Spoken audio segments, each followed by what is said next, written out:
শ্যামপুর সিদ্ধেশ্বরী মহাবিদ্যালয়ের শিক্ষার মান উন্নয়ন। নতুন শিক্ষাবর্ষে কলেজে ছাত্রদের ভর্তির সংখ্যা বৃদ্ধি, কলেজে ভর্তি ফিজ কমানো সহ একাধিক বিষয় নিয়ে বৃহস্পতিবার শ্যামপুর মহাবিদ্যালয়ে এক সাংবাদিক সম্মেলন করলেন শ্যামপুরের বিধায়ক ডক্টর হিরণময় চট্টোপাধ্যায়। তিনি ছাড়াও এদিনের এই সাংবাদিক সম্মেলনে উপস্থিত ছিলেন এই কলেজের ভারপ্রাপ্ত অধ্যক্ষ ডক্টর সব্যসাচী সেন, ছিলেন শ্যামপুরের 2 নম্বর ব্লক সমষ্টি উন্নয়ন আধিকারিক মোহাম্মদ আসিফ ইকবাল। আর এদিনের এই সাংবাদিক সম্মেলন থেকে বিধায়ক বলেন, 4,174 টাকা থেকে কলেজের অ্যাডমিশন ফিজ সমস্ত বিভাগের জন্য করা হলো মাত্র 1,500 টাকা। পাশাপাশি আগামীতে কলেজের শিক্ষার উন্নয়নের লক্ষ্যে খড়গপুর আইআইটির সঙ্গে একটি মৌ স্বাক্ষর করার কথাও বলেন তিনি। কন্টিনিউয়াসলি ওখানে ট্রেনিং নিতে পারেন। যদি আমরা এই স্কুলের মাঠটাকে আমরা একাডেমিতে নিয়ে আসতে পারি, তাহলে আমার এই কলেজের ছেলেমেয়েরাও ইন্সপায়ার্ড হবে, বাইরের ট্যালেন্টেড ছেলেমেয়েরাও একটা উইদিন দ্য গ্রাউন্ড একটা পিসফুল জায়গায় তারা ট্রেনিং, কারণ ওখানে তো চারিদিকে বাজার, তারপরে ঘাস নেই, প্রচন্ড কষ্ট করে ওখানে যারা অর্ধেক সময় মেলা চলে। যদি এখানে হয়, এখানে কোনো মেলা হবে না। হ্যাঁ, দেখুন যে আমি সেই জন্যই আমি প্রস্তাব দিয়েছি মাননীয় প্রিন্সিপাল সাহেব এবং মাননীয় বিডিও সাহেবকে, যদি আমরা এই মাঠটাকে একাডেমি করি, তো একাডেমি করলে কোথাও না কোথাও কিছু কিছু তো আর্নিং হবেই, তাহলে আমার কলেজের আর্নিং বাড়বে। এবং তার সঙ্গে আমরা আইআইটি খড়গপুরের ডিরেক্টর তো আমার পিআই ছিলেন, তো ওনার সঙ্গে কথা বলেছি, যদি আইআইটি খড়গপুরের সঙ্গে আমরা যুক্ত হয়ে বা আইআইটি ম্যাড্রাসের সঙ্গে, যদি আইআইটি ম্যাড্রাসের সঙ্গে আমি কিছু কাজ করি, তো যুক্ত হয়ে যদি আমরা এখানে কিছু স্কিল ডেভেলপমেন্টের ট্রেনিং আইআইটি খড়গপুর থেকে করাতে পারি, যেমন যেটা সেমি কন্ডাক্টরের ওপর করতে পারি আমরা, ভিএলএসআই ডিজাইনের ওপর করতে পারি আমরা, আমরা মেশিন লার্নিং এর উপর করতে পারি, আমরা ডেটা সায়েন্সের উপর করতে পারি, আমরা রোবোটিক্স এর উপরে করতে পারি, আমরা এজেন্টিক এআই এর উপরে করতে পারি। এই কোর্সগুলো যদি আমরা করাই, তাহলে এই কোর্সগুলো 3 মাস 6 মাস 9 মাসের কোর্সগুলো যদি আমরা করাতে পারি, তাহলে কিন্তু ছেলেমেয়েরা এখান থেকে ভর্তি হওয়ার আগে থেকে তাদের চাকরি ফাইনাল থাকবে। কারণ আজকের তারিখে আপনারা দেখেছেন যে আমাদের ইস্টার্ন পার্ট অফ ইন্ডিয়াতে কোথাও ভিএলএসআই ডিজাইনিং পড়ানো হয় না, শেখানো হয় না। আপনারা নিশ্চয়ই জানেন, entire eastern part of India মানে ইনক্লুডিং ঝাড়খণ্ড, বিহার, ওড়িশা, আসাম অ্যান্ড পশ্চিমবঙ্গ, কোথাও ভিএলএসআই ডিজাইনিং এর কোর্স নেই। কিন্তু ভিএলএসআই ডিজাইনের বিরাট কাজ হয়, এবং শুধুমাত্র সেটা সাপ্লাই হয় হায়দ্রাবাদ, ব্যাঙ্গালোর এবং চেন্নাইতে। এবং ওখানে কোর্সগুলো 2 লাখ, 2.5 লাখ, 3 লাখ, 4 লাখ, 6 লাখ টাকা নেয়। তো ছেলেমেয়েরা কেন করে? কারণ ওইটা করলেই 6 মাস 9 মাস বা 3 মাসের কোর্স করলেই they get a job, because the world is going on the semiconductor chip, the entire world is going on the VLSI. তো সেই কোর্সগুলো আমরা চেষ্টা করি যে ছেলেমেয়েরা এখানে ইন্টারেস্ট দেখায়। ব্যাপারটা তো ইন্টারেস্টের উপর ডিপেন্ড করছে, কারণ ম্যাক্সিমাম ছেলেমেয়েদের সঙ্গে কথা বলেছি তারা সব উলুবেরিয়া কলেজে যায়। প্রাথমিকভাবে যখন আমি ক্যাম্পেনের সময় কথা বলেছিলাম, ইলেকশন ক্যাম্পেনের সময়, ছেলেরা, দাদা এখানে এত টাকা নেয় শ্যামপুর কলেজে, আমার তো উলুবেরিয়া কলেজে মাত্র 1600 টাকা ফিস, তা আমি এত টাকা দিয়ে এখানে কেন পড়বো দাদা, আমি ওই জন্য উলুবেরিয়া কলেজে যাই। এটা হলো প্রথম ইনিশিয়াল আমি যেটুকু শুনেছিলাম। তো সেই জন্যই আমরা জেতার পরেই, সরকার হওয়ার পরেই প্রথম ধাপ, এবং মাননীয় প্রিন্সিপাল সাহেব সেটাতে সঙ্গে সঙ্গে এগ্রি করেছেন, মাননীয় বিডিও সাহেব প্রস্তাব দিয়েছেন, তাতে আমরা এটাকে উলুবেরিয়া কলেজের থেকেও আমরা চাইবো উলুবেরিয়ার ছেলেমেয়েরা এবার শ্যামপুরে এসে পড়ুক। উলুবেরিয়া, বাগনান তারা যদি আসে, এখন অ্যাডমিশন চলছে, আমাদের কথাগুলো আপনারা দয়া করে আপনাদের প্রত্যেকটা মিডিয়াতে আগামী 1 সপ্তাহ ধরে চালাবেন, যাতে ছেলেমেয়েরা জানতে পারে। আপনাদের দায়িত্ব হলো মানুষকে পৌঁছানো।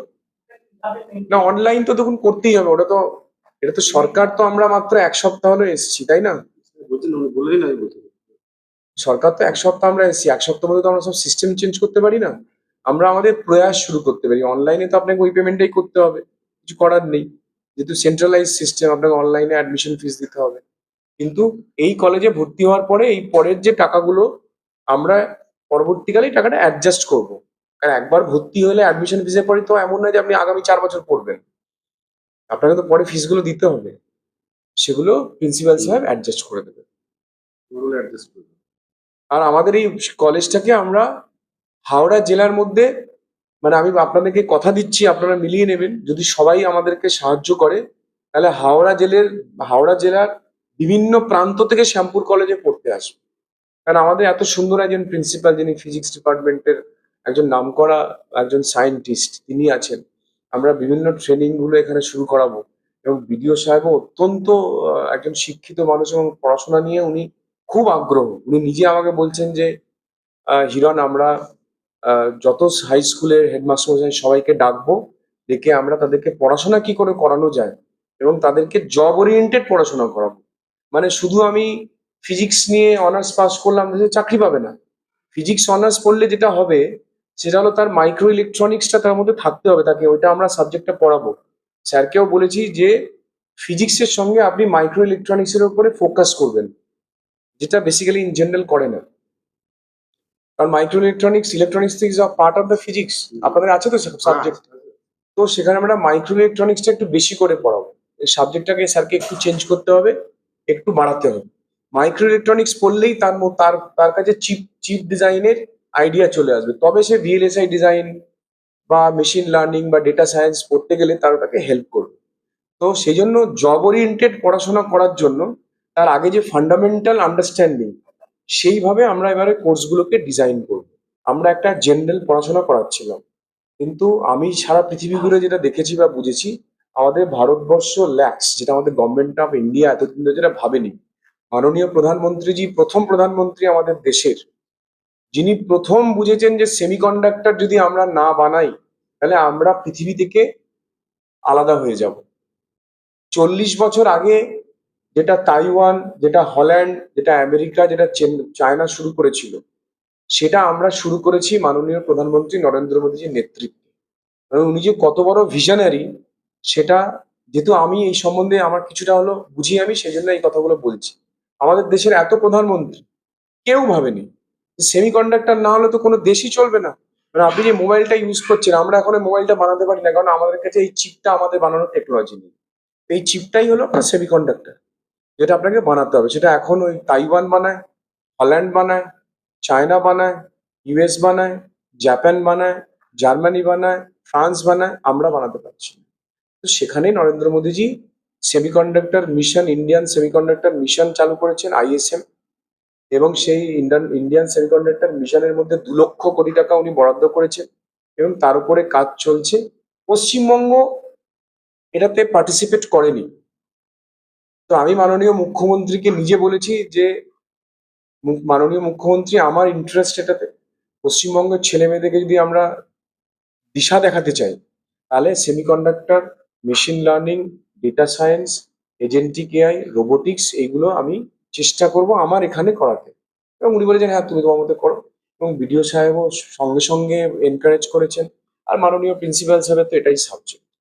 তো আমরা এখানে একটা technology and skill development training hub খুলবো within a very short period of time. আর মাস তিনেকের মধ্যেই সবকিছু, আমাদের তো মন্ত্রণালয় এখনো পুরোপুরি এক্সপ্যানশন হয়নি, সবকিছু একটু স্টেবল হয়ে গেলে আমরা এই কলেজ থেকে আমরা skill development and science and technology ডিপার্টমেন্টকে আমরা একটা প্রস্তাব দেবো। এবং এই শ্যামপুর কলেজকে আমি আমি আপনাদেরকে বলছি, মিলিয়ে নেবেন আমার কথা, পুরো হাওড়া জেলার বিভিন্ন জায়গা থেকে শ্যামপুরে পড়তে আসার জন্য দেখবেন এই বাইরের গেটে লাইন দিয়ে আছে। এখন যেমন ছেলে মেয়েরা 50% ড্রপ আউট হয়ে যাচ্ছে, 1862 ছেলে ভর্তি হয়েছে গত বছর। এবছর আমাদের এই 1500 টাকা করার পর দেখি কত ছেলে মেয়ে ভর্তি হয়। কিন্তু 3 মাসের মধ্যে আমরা যখন ওই skill development science technology training এর এখানে হাব খুলবো, দেখবেন সারা হাওড়া নয়, হাওড়া, মেদিনীপুর, সারা পশ্চিমবঙ্গ থেকে ছেলেমেয়েরা এখানে ভর্তি হতে আসবে। এবং সেটাই আমাদের স্বপ্ন, যাতে আমাদের শ্যামপুর ইন্ডিপেন্ডেন্ট হয়, আমরা আগামী দিনে শিক্ষার ক্ষেত্রে শ্যামপুরকে এগিয়ে নিয়ে যাই। এবং আমি বারবার বলছি, I am very fortunate enough to have such a such an educated and advanced BDO সাহেব দুজনেই, এবং আমাদের মাননীয় প্রিন্সিপাল সাহেব। এবং আর একটা কথা, আমরা গত 25 বছরে শ্যামপুরের বিভিন্ন শিক্ষা প্রতিষ্ঠান থেকে শুরু করে যা যা দুর্নীতি হয়েছে, যদি হয়ে থাকে দুর্নীতি, আমি জানি না, I should not be judgemental, তাই না? দুর্নীতি যদি হয়ে থাকে তাহলে বিডিও সাহেব একটা কমিটি তৈরি করবেন। সেই কমিটি আমাদের পুরো শ্যামপুর বিধানসভার প্রত্যেকটা স্কুল, কলেজ, এখানে যে আইটিআই আছে, সবাই একটা একটা অডিট করবে যে কোথায় কি হয়েছে। এখানে আইটিআইও আছে না? আইটিআই তো আমি শুনেছি যে 50% গভর্নমেন্ট কোটালে ভর্তি হবে, 50% ম্যানেজমেন্ট কোটা। আমি জানি না যে 50% ম্যানেজমেন্ট কোটা প্রথম শুনলাম আমি। জেনারেলি ইঞ্জিনিয়ারিং কলেজগুলোতে কত পার্সেন্ট হয়? 10% বোধ হয়। যাই হোক, সেটাও আমরা দেখবো যে আগে যারা ভর্তি হয়েছে তারা কিভাবে ভর্তি হয়েছে, কেউ টাকা পয়সা নিয়েছে কিনা। কোনো দুর্নীতি চলবে না। এই কলেজ এবং যতগুলো আমাদের উচ্চ মাধ্যমিক, মাধ্যমিক, প্রাইমারি স্কুল আছে, টোটাল এডুকেশন সিস্টেমের উপরে BDO 1, BDO 2 সাহেবদেরকে আমি বলেছি, রিকোয়েস্ট করেছি, অনুরোধ করেছি যে গত 25 বছর এই শ্যামপুরের এই স্কুল এবং কলেজের যা যা টাকা এসছে গভর্নমেন্ট অফ ওয়েস্ট বেঙ্গল থেকে এবং তার রিক্রুটমেন্ট প্রসেস, এখানে টিচার্সরা কিভাবে রিক্রুটেড হয়েছে ফ্রম দ্য প্রাইমারি, মাধ্যমিক, উচ্চ মাধ্যমিক এবং কলেজ, সবকটার একটা অডিট করতে। আমাদের পশ্চিমবঙ্গে লাস্ট সিএজি অডিট হয়েছিল 2011। তারপরে কোনো সিএজি অডিট কোনো ডিপার্টমেন্টের আজ অব্দি পশ্চিমবঙ্গে হয়নি। তো আগামী দিনে সিএজি, কারণ আমি সিএজি অডিটের প্রশ্ন তুলেছিলাম বিধানসভাতে, আগামী যখন সিএজি অডিট হবে এডুকেশন সিস্টেমের, তখন তো তারা প্রতিটা জেলা ধরে ধরে করবে, প্রতিটা বিধানসভা ধরে ধরে করবে। We should be prepared. সেই জন্য এই কলেজের যা যা হয়েছে গত 25 বছরের, এবং এই কলেজ থেকে শুরু করে, স্কুল থেকে শুরু করে, সমস্তটা BDO 1 এবং BDO 2, ডিএম সাহেবের নির্দেশ, ডিএম ম্যাডামের নির্দেশে পুরোটা অডিট হবে, আগে আগে কিভাবে করেছে। এই যে একটা পার্টি অফিস চালানোর জন্য এই কলেজের কর্তৃপক্ষ দিয়েছিলেন এবং পার্টি অফিস চলছিল, তারপরেও এই কলেজের কর্তৃপক্ষ, authority was silent, blindly they were silent. কিভাবে সাইলেন্ট থাকলেন? How they allowed the Trinamool Congress party to run and operate from the college premises. এই অডিট রিপোর্টের উপর ভিত্তি করে will file a writ petition to the high court, honourable high court, এবং আমরা সেখানে জাস্টিফিকেশন, জাস্টিস চাইবো যে একজন the education authority, how they had allowed a political party to run their political activities within the premises of a college. Have you said?